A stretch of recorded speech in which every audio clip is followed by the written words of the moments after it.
E aí galera, tudo bem?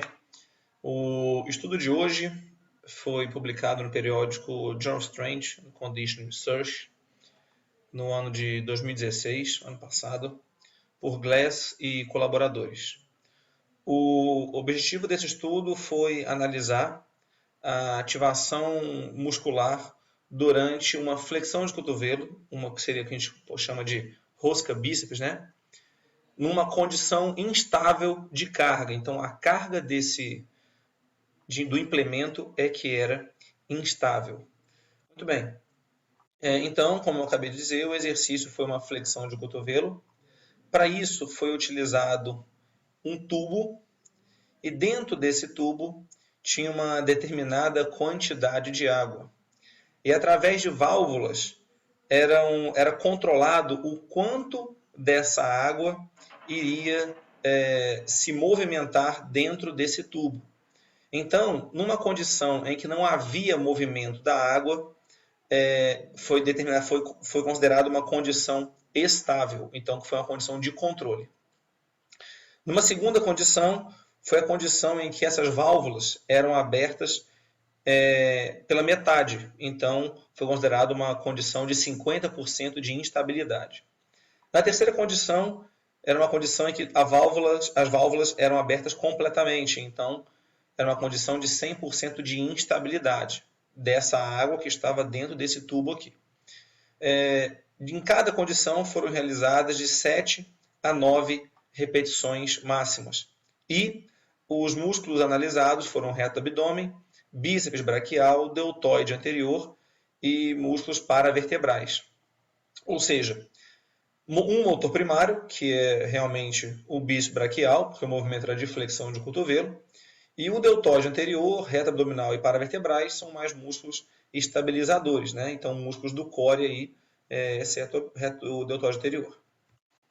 Os resultados obtidos foram os seguintes, que com 50% de instabilidade, houve uma maior atividade de paravertebrais, tanto na fase concêntrica quanto excêntrica, quando comparado à condição estável. A condição estável, lembrando, é aquela em que não houve movimentação da água dentro do tubo. Na condição de 100% de instabilidade, ou seja, mais instável ainda, a ativação de paravertebrais, reto do abdômen e deltoide anterior foi maior na fase concêntrica, quando comparado, mais uma vez, à condição estável, enquanto que paravertebrais e deltoide anterior também foram maiores do que na condição estável, só que na fase excêntrica. Então, se formos generalizar aqui agora, os paravertebrais em condições de instabilidade de 50% e 100%, sempre trabalharam mais. Reto do abdômen trabalhou mais quando estava em 100% de condição de instabilidade, só na fase concêntrica, e deltoide anterior, tanto na fase concêntrica quanto excêntrica, só que com alta instabilidade, que foi 100% de estabilidade.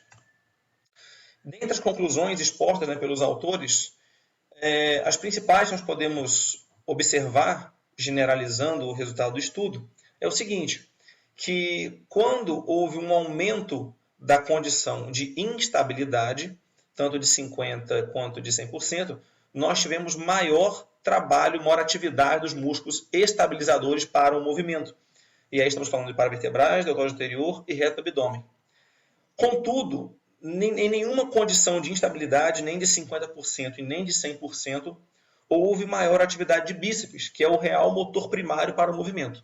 Então, o que deve ser levado em consideração também é que os voluntários dessa pesquisa são praticantes de treinamento de força, mas de forma recreacional, não são atletas de treinamento de força.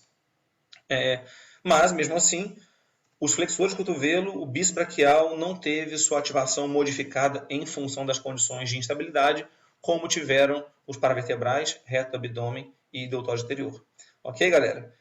Os resultados do estudo podem ser extrapolados aí para outras condições, em outros movimentos, poderiam ser ou podem ser, depende da expectativa de cada um, mas esse é mais um estudo que nos ajuda a ter um conhecimento a mais sobre treinar em condições de instabilidade para a prescrição dos nossos treinamentos aí, de acordo com as características de cada um dos nossos clientes, nossos alunos. Tudo bem, galera?